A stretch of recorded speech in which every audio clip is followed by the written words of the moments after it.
This is a Brooklyn-bound 2 train. The next stop is Wall Street. Stand clear of the closing doors, please. Welcome back. This is Not Your Advisor with NYU Grad on Wednesday, April 16th. Let's jump right into today's session. Let's take a quick look at breadth. Lackluster day, pretty big sell-off. I mean, we bounced toward the close the last half hour, but overall, this was a pretty bad day. We had 117 new highs on the NYSE versus 234 new lows. 30% of stocks were advancing versus 66% declining. 85% of stocks were below their 50-day, and 80% of stocks were below their 200-day moving averages. All the indices closed red.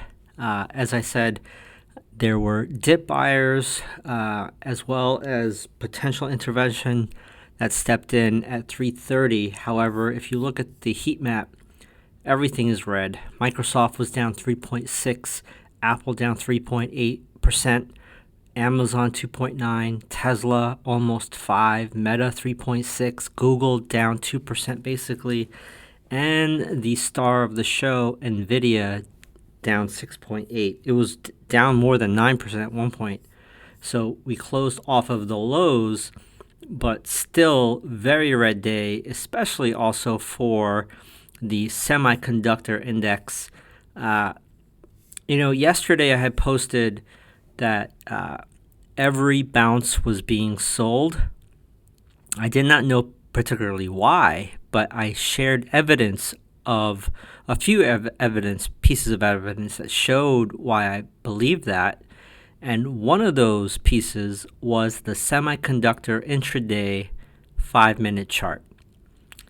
And it was clear as day that every bounce was being sold, and someone on Wall Street knew that Nvidia news was coming. Because Nvidia knew, obviously, for a few weeks. Again, I'm just watching the footprints of big money. Another notable aspect today that I saw was that Berkshire Hathaway, or Warren Buffett's cash pile, is even higher than last month.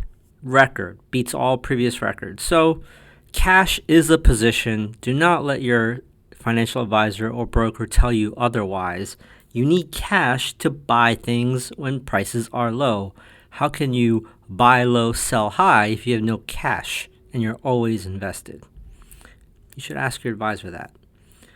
Oh, never mind. They expect you to work forever, and that cash is coming from your income on a bi-weekly basis, and they expect you to keep pushing that money in until you die. Sorry, that's what they want. Another piece of news, Jerome Powell was interviewed today live from Chicago on his economic outlook. One of the few or only times I've ever seen stocks fall while he's talking. I have a screenshot here.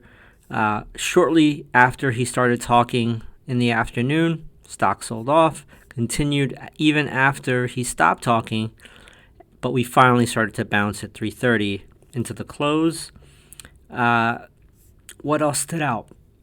So profitable companies in the NASDAQ that made new highs, same one company, Chicken Nugget Company. Pretty nuts. Looking at sectors, the only green sector was energy today. Technology led the way to the downside, down 5%. Consumer cyclical down 3.6%.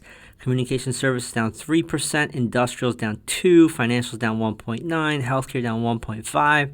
Consumer defensive down 1.4%. What was strong in the S&P? You had APA Corp up 3.3%, Abbott Labs 2.8%, Targa Resources 2.8%, Devon Energy 2.6%, Newmont Mining 2.5%, Dollar Tree 2.4%, Diamondback Energy 2.3%, Mosaic 2%, and Align Technology 2%. In the NASDAQ, you had MongoDB up 0.8%, MicroStrategy up 0.2%. That's it.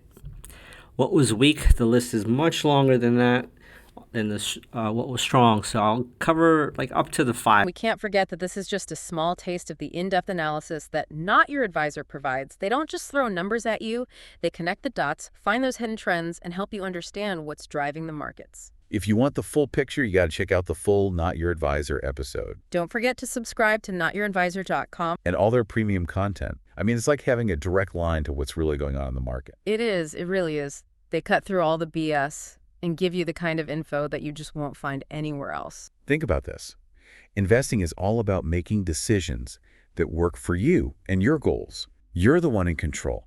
Not Your Advisor can give you the map, but you choose where you want to go. And with that empowering thought, we'll sign off. Happy investing. Stand clear of the closing doors, please.